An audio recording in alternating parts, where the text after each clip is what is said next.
জয় গুরু বন্দে পুরুষোত্তমম পরম দয়ালে শ্রীচরণে আমার শতকোটি প্রণাম। জগৎ জয়নী শ্রী বড়মা শ্রীচরণে আমার শতকোটি প্রণাম। পরম পূজ্য পাদ শ্রী বরদা শ্রীচরণে আমার শতকোটি প্রণাম। পরম পূজ্য পাদ শ্রী আচার্য দেবী শ্রীচরণে আমার শতকোটি প্রণাম। আপনাদের সবাইকে আমার আন্তরিক আনন্দিত জয়গুরু। সবার মঙ্গল প্রার্থনা করি আমার দয়ালে শ্রীচরণে। সবাই খুব ভালো থাকুন, সবাই সুস্থ থাকুন, এই প্রার্থনা। আর আবারও বলছি, আমার পাশে আপনারা আবার এভাবেই থাকবেন, এভাবেই আমার সাথে থেকে আমাকে আরও এগিয়ে দেওয়ার চেষ্টা করবেন, যাতে আমি আরও ঠাকুরকে নিয়ে চলতে পারি, ঠাকুরের কথা যেন আমি আরও বলতে পারি। তার জন্য ঠাকুরকে জানার আগ্রহ আমার হবে। আমি আরও নানান গ্রন্থ পাঠ করব, সেখান থেকে আমি যা পাবো সেটা আপনাদের কাছে আবার বিলিয়ে দেওয়ার চেষ্টা করব। তাই সবাই পাশে থাকবেন, সুন্দর সুন্দর কমেন্টের মাধ্যমে আমাকে যাজন করবেন। জয় গুরু। আজকে যে বিষয়টি আমি বলবো, আমাদের সকলের ঘরে সন্তান থাকে। তো ছোট থেকে, একদম ছোট বয়স থেকে, ঠাকুরও বলেছেন ছোট বয়স থেকে সন্তানদের ইষ্টমুখী করে তোলার জন্য। তো কী এমন পদ্ধতি, কি সরল একটি পদ্ধতি, যে পদ্ধতিটি যদি আমরা প্রত্যেকটি বাবা মা ফলো করি, তাহলে আমাদের সন্তানকে আমরা ইষ্টমুখী করে রাখতে পারি, সুন্দর করে রাখতে পারি, তাদের জীবনকে আমরা আরও সুন্দর থেকে সুন্দর করে তুলতে পারি। কারণ আমরা প্রত্যেকেই তো চাই যে আমার সন্তান ভালো থাকুক, আমার সন্তান ভালো হোক, আমার সন্তান জীবনে এগিয়ে চলুক। তাহলে তাদেরকে আমাদের ঠাকুরের সাথে যুক্ত করে দেওয়ার দায়িত্বটাও কিন্তু পুরোপুরি আমাদের। তাহলে তার জন্য আমাকে সঠিক চলনে চলতে হবে, তবেই তো আমি আমার সন্তানদের আবার সঠিক পথে আনতে পারবো। তাই একদম ছোটোবেলা থেকে, যখন থেকেই আমরা শিশুদের ঘুম পাড়ানো শুরু করি, গল্পের মাধ্যমে নানান কথা তাদের গল্প শোনাতে হয়। সেই ছোটোবেলা থেকে যখন সেই গল্পের মাধ্যমে আমরা এই 1.5, 2, 2.5, 3 বছর বয়স থেকে যখন আমরা তাদের গল্প শোনাই, সেই গল্পগুলো যেন সব কিছু ঠাকুরের গল্প হয়। ঠাকুরের ছোট ছোট জীবনের নানান কাহিনী রয়েছে, সেই কাহিনীগুলো এত সুন্দরভাবে নাটকীয় মধ্য দিয়ে তাদেরকে যেন আমরা জানাই। মোট কথা, ছোট থেকে তারা ঠাকুর সম্পর্কে যেন তাদের ভেতরে একটা সম্পর্কে একটা ধারণা জন্মে যায়, যে আমাদের পরিবারে যেমন ওর মার সম্পর্কে একটা সন্তানের ধারণা জন্মায়, আমার মা ঠিক এমন, আমার বাবা এমন, আমার ঠাকুমা এমন, আমার দাদু এমন, আমার দিদা এমন, মামা এমন, এরকম যেরকম কাকু এরকম, মানে পরিবারে যারা থাকে তাদের সম্পর্কে যেমন একটা ধারণা জন্মে যায়।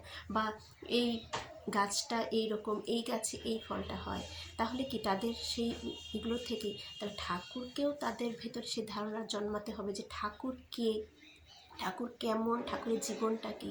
তাই ছোট থেকেই তাদেরকে ঠাকুরের গল্পগুলো কিন্তু আমাদের ছোটবেলা থেকে একদম গল্পের মাধ্যমে তাদের সবসময় সেটাই জানাতে হবে। ছোট্টবেলা থেকে ওদের সাথে আমাদের জীবনে ঠাকুরকে ধরে আমরা কি দয়া পেয়েছি, ঠাকুর কিভাবে আমাদের রক্ষা করেন, সব কিছুই ওদের সাথে কিন্তু আমাদের শেয়ার করতে হবে।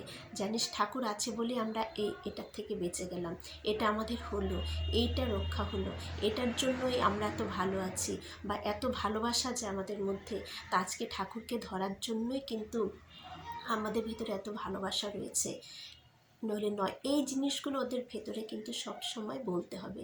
তাহলে ওরা ঠাকুর কী বা ঠাকুর ধরে কী লাভ, সেগুলো ওদের ছোট থেকে মজ্জাগত হয়ে যাবে। তাহলে কিন্তু ইষ্টভীতি কেন করি, ইষ্টভীতি কেন করতে হয়, সুন্দর বোঝাতে হবে যে তুমি যখন বড় হবে তখন তুমি বাইরে থাকবে, আমি আর তোমার বাবা একটা জায়গায় থাকবো, আমাদের খাওয়ার দাওয়ার জন্য তুমি অনেক দূরে আসতে পারছো না, আমাদের একটা জন্য তুমি একটা টাকা পাঠাবে, যে টাকা দিয়ে আমি আর তোমার বাবা সেটা নিয়ে খাওয়া দাওয়া করবো। সেরকমই আমাদের ঠাকুর, তোমারও বাবা ঠাকুর, আমারও বাবা ঠাকুর, ইনি আমাদের আসল বাবা। তাকে খাওয়াতে হবে না, সে তো আমাদের থেকে অনেক দূরে রয়েছেন, তাকে দেওয়ার জন্য এটা দিতে হয়, সেটা দিতে হয় তাকে, তার খাওয়ার জন্য ভেবে, কিন্তু তার কিন্তু আমাদের তার কোনো প্রয়োজন নেই। আমার মঙ্গলের জন্য, আমার মঙ্গলের জন্যই আমরা যাতে ভালো থাকি, তাই এটা দিতে হয়। এইভাবে গল্প করে করে, গল্পের মাধ্যমে কিন্তু আমাদের সন্তানদের ঠাকুরের কথাগুলো তাদের জানাতে হবে। তাতে কিন্তু ওদের মঙ্গল, ওদের কখনো ক্ষতি হবে না এতে, বরঞ্চ ওরা ভালো থাকবে, ওরা মানুষ হবে। বড় বড় চাকরি, বড় বড় ডিগ্রি লাভ করে সবাই, কিন্তু মানুষ কজন হয়? তাই মানুষ তৈরি করতে হবে, যাতে নিজের দ্বারা, ওর দ্বারা কারো ক্ষতি না হয়, কারো দুঃখ না হয়, কারো কোনো লোকসান না হয়। এগুলো যদি আমরা ওদের ভিতরে ঢুকিয়ে দিই, তাহলে কিন্তু ঠাকুরময় একবার যদি হয়ে যায়, একবার যদি ইষ্টকেন্দ্রিক জীবনযাপন শুরু করে, তাহলে তার ভেতরে এটা থাকবে যে আমার দ্বারা যেন কারো ক্ষতি না হয়, আমার চলনে, আমার বলাতে, আমার কিছু কর্মের মাধ্যমে কারো যেন কখনো ক্ষতি না হয়, আমি ভালো করতে না পারি কিন্তু কারো ক্ষতি যেন আমি না করি। এই ভাবগুলো কিন্তু তাহলে ছোট থেকেই জন্মে যাবে, মানুষ হবে। ঠাকুর তো আমাদের দুটো হাত দুটো পা দিয়েছেন, দুটো হাত দুটো পা দিলেই কি আমরা মানুষ হয়ে গেলাম? না, মানুষ হওয়ার জন্য যা যা দরকার, যা করতে হবে, সেইগুলো কিন্তু একমাত্র ঠাকুরকে ধরে চলার মধ্য দিয়েই হবে। সুন্দর হবে, সুশৃঙ্খল হবে, সুনিয়ন্ত্রিত হবে, যাকে বলে একটা সিস্টেম বা ডিসিপ্লিন। সেই ডিসিপ্লিনটা কিন্তু তৈরি হবে ঠাকুর ধরে চলার মধ্য দিয়ে, ডিসিপ্লিনের মধ্য দিয়ে জীবনকে চালনা করা। কারণ ওরাও বড় হবে, সেই সন্তানরাও একটা দিন স্কুলে যাবে, তারপর কলেজে যাবে, তাহলে সেই পরিবেশের মধ্যে তাকে খাপ খাইয়ে মিলিয়ে নিতে হবে। তখন খারাপ সঙ্গ পাবে, সে খারাপ সঙ্গে গিয়েও যেন আমার সন্তান খারাপ না হয়ে যায়, তা একমাত্র পাবে যদি ইষ্টকেন্দ্রিক সে জীবনযাপন করে। হ্যাঁ, এখন এখানে প্রশ্ন হতে পারে যে অমুকে তো ঠাকুরের দীক্ষিত নয়, তবে কেন সে ইষ্টকেন্দ্রিক? তবুও তো ছেলেটি ভালো, তার বাবা মার সংস্কার ভালো, তার বাবা মার সংস্কার ভালো, তার বাবা মার চলাফেরা ভালো, তার জন্যই সে সংস্কার পেয়েছে বলেই সে সন্তানও ভালো হয়েছে।